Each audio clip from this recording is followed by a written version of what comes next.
An account of the Inquisition from Fox's Book of Martyrs, Volume 1, read by Vathan Darbolo, everycreatureministry.com. When the Reformed religion began to diffuse the gospel light throughout the Church, he accordingly instituted a number of inquisitors, or persons who were to make inquiry after, apprehend, and punish heretics, as the Reformed were called by the Papists.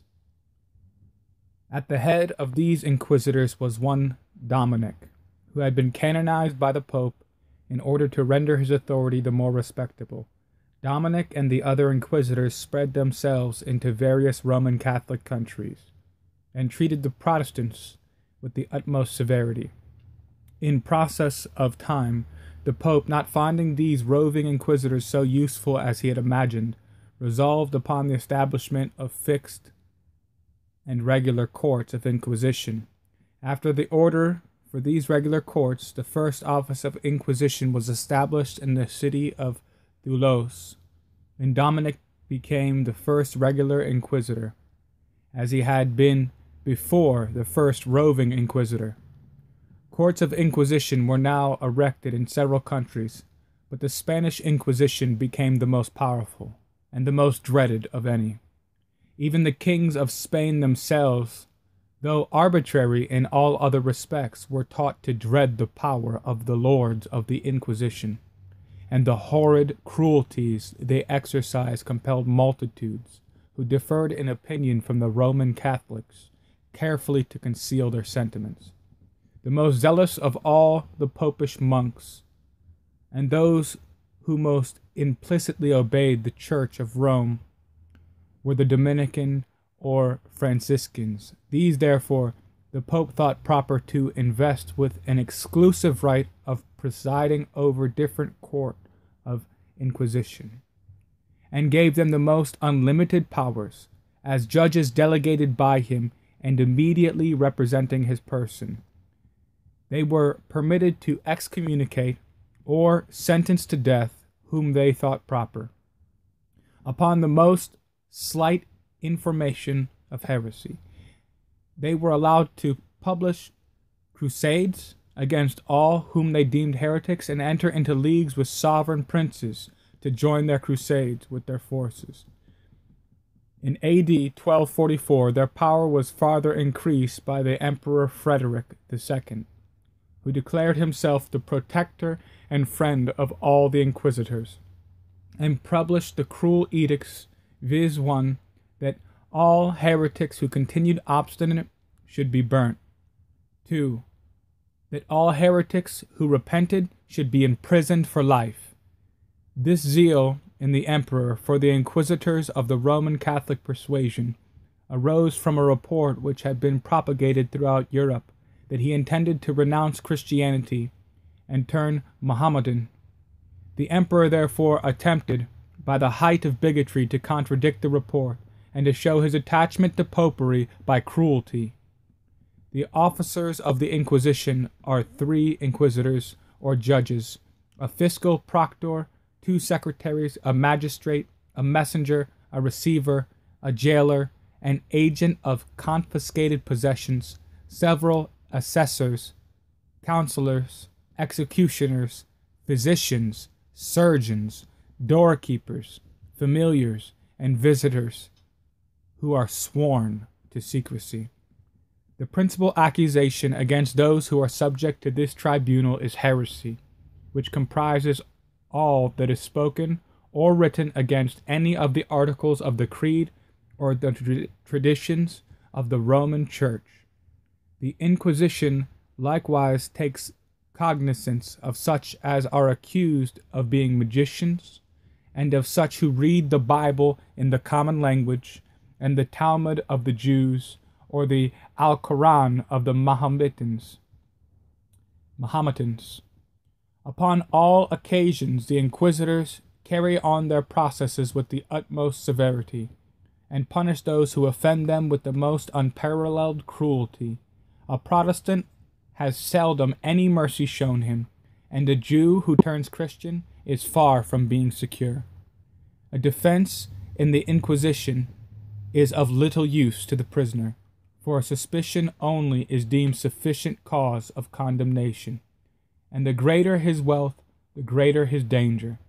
The principal part of the inquisitors' cruelties is owing to their rapacity. They destroy the life to possess the property, and under the pretense of zeal plunder each obnoxious individual. A prisoner in the Inquisition is never allowed to see the face of his accuser, or to witness against him, but every method is taken by threats and tortures, to oblige him to accuse himself, and by that means corroborate their evidence. If the jurisdiction of the Inquisition is not fully allowed, vengeance is denounced against such as call it in question, for any of its officers are opposed. Those who oppose them are almost certain to be sufferers of their temerity, the maxim of the Inquisitions being to strike terror and all those who are the objects of its power into obedience. High birth, distinguishing rank, great dignity, or eminent employments are no protection from its severities, and the lowest officers of the Inquisition can make the highest character tremble. When the person impeached is condemned, he is either severely whipped, violently tortured, sent to the galleys, or sentenced to death, and in either case the effects are confiscated. After judgment, a procession is performed to the place of execution, which ceremony is called an auto de fe, or act of faith. The following is an account of an auto de fe performed at Madrid in the year A.D. 1682. The officers of the Inquisition, preceded by trumpets, kettle drums, and their banner, marched on the 30th of May in cavalcade to the palace of the Great Square, where they declared by proclamation that on the 30th of June the sentence of the prisoners would be put into execution. Of these prisoners, 20 men and women, with one renegade Mahometan, were ordered to be burned. 50 Jews and Jewesses, having never before been imprisoned and repenting of their crimes, were sentenced to long confinement, and to wear a yellow cap. The whole court of Spain was present on this occasion. The Grand Inquisitor's chair was placed in a sort of tribunal far above that of the king. Among those who were to suffer was a young Jewess of exquisite beauty, and but 17 years of age. Being on the same side of the scaffold where the queen was seated, she addressed her, in hopes of obtaining a pardon, in the following pathetic speech: "Great king, great queen, will not your royal presence be of some service in my miserable condition? Having regard to my youth, and oh, consider that I am about to die for professing a religion imbibed from my earliest infancy." Her Majesty seemed greatly to pity her distress, but turned away her eyes, as she did not dare to speak a word in behalf of a person who has been declared a heretic. Now Mass began, in the midst of which the priest came from the altar, placed himself near the scaffold, and seated himself in a chair prepared for that purpose. The chief inquisitor then descended from the amphitheatre, dressed in his cope, and having a mitre on his head. After having bowed to the altar, he advanced towards the king's balcony, and went up to it, attended by some of his officers, carrying a cross and the Gospels, with a book containing the oath by which the kings of Spain obliged themselves to protect the Catholic faith, to extirpate heretics, and to support with all their power and force the prosecutions and decrees of the Inquisition. A like oath was administered to the councillors and whole assembly. The Mass was begun about 12 at noon, and did not end till 9 in the evening, being protracted by a proclamation of the sentences of the several criminals, which were already separated, rehearsed aloud, one after the other. After this, following the burning of 21 men and women, whose intrepidity in suffering that horrid death was truly astonishing. The king's near situation to the criminals rendered their dying groans very audible to him.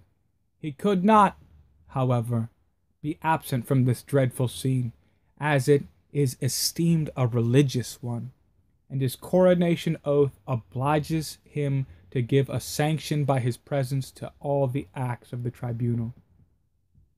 What we have already said may be applied to the Inquisition in general, as well as to that of Spain in particular.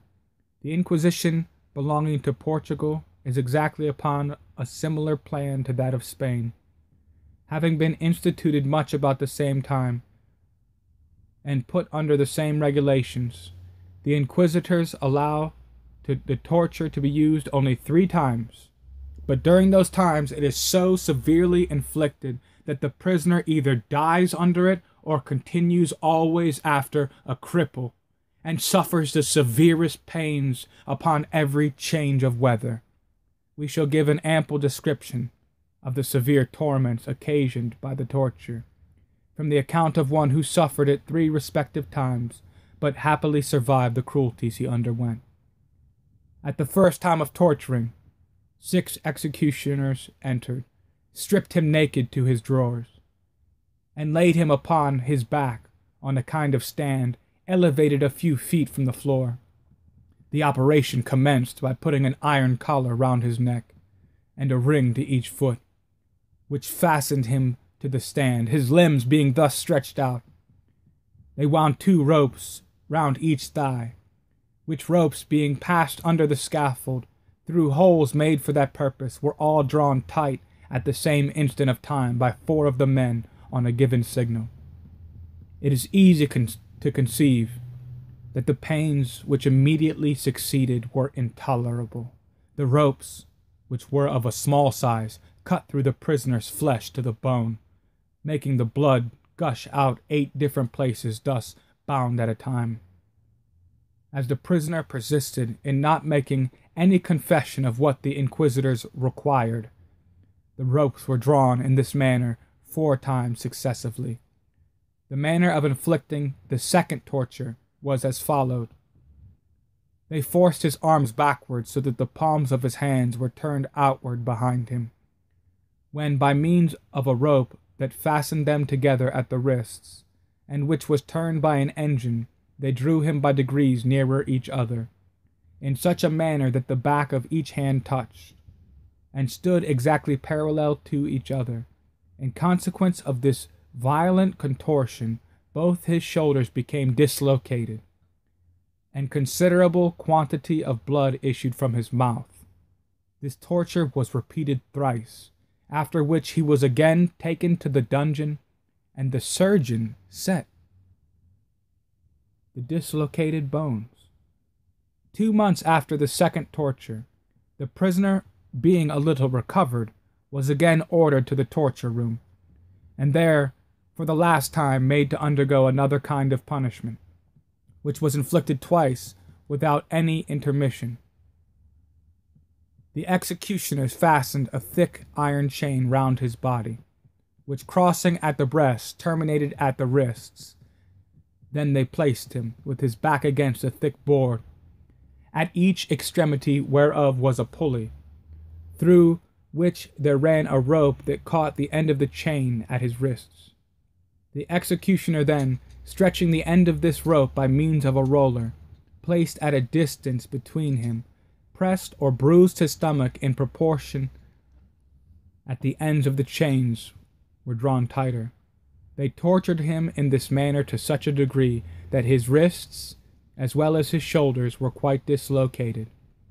They were, however, soon set by the surgeons, but the barbarians, not yet satisfied with this species of cruelty, made him immediately undergo the like torture a second time, which he sustained, though, if possible, attended with keener pains, with equal constancy and resolution. After this, he was again remanded to his dungeon, attended by the surgeon to dress his bruises, and adjust the part dislocated, and here he continued till their auto da fe, or jail delivery, when he was discharged, crippled, and diseased for life.